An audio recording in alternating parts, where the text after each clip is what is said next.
যে জনসভা এটা শুরু হয়েছে ৩টার কিছুক্ষণ পরে, এখন ৪টা বাজে। বিএনপি মহাসচিব কিছুক্ষণ আগে এই জনসমাবেশে অংশ নিয়েছেন, এখানে মঞ্চে অবস্থান করছেন। আপনি দেখতে পাচ্ছেন বিপুল সংখ্যক নেতাকর্মী আজকে এই যে জনসভায় অংশ নিয়েছেন। তারা বিভিন্ন ধর্মাবলম্বীর মানুষও এখানে অংশ নিয়েছেন, আদিবাসী, হিন্দু, বৌদ্ধ, খ্রিস্টান, মুসলমান ছাড়াও রাজনীতিবিদ, এখানেও রাজনৈতিক নেতাকর্মীরা অংশ নিয়েছেন।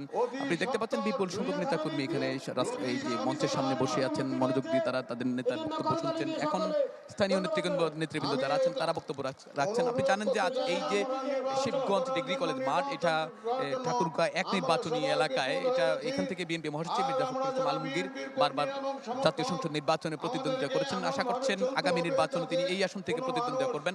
তো এই আসন সদর উপজেলা, পৌর এবং ২২টি ইউনিয়ন মূলত ঠাকুরগাঁও ১ নির্বাচনী এলাকা। তো এখানে ৫ লাখ ভোটার আছে। ভোটারের মধ্যে প্রায় ১ লাখেরও বেশি ভোটার রয়েছেন যে সংখ্যালঘু সম্প্রদায়ের ভোটার।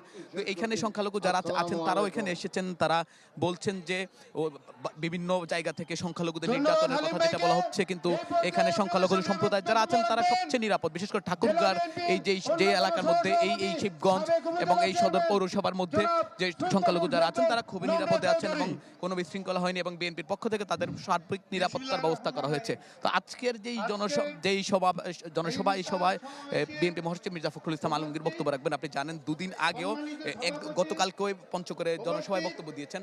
সব জায়গায় একটা বার্তা দিচ্ছেন বিএনপি মহাসচিব এবং নেতাকর্মীদের উদ্দেশ্যে। তিনি বলছেন নির্বাচনের প্রস্তুতির পাশাপাশি আগামীর যেই সাম্য মানবিক বাংলাদেশ বিনির্মাণের জন্য যে স্বপ্ন দেখেছে বাংলাদেশের ছাত্র জনতা, সেই স্বপ্নের বাংলাদেশ যাতে বিএনপির হাত ধরে নির্মাণ করা যায় সেদিকে নেতাকর্মীদের সজাগ থাকার আহ্বান জানান।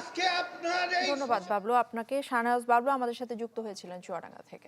বছর শেষের খুশি নগদে হবে বেশি। নগদ পেমেন্টে নির্দিষ্ট ক্যাটাগরির কেনাকাটায় ৩০০ টাকা পর্যন্ত ক্যাশব্যাক।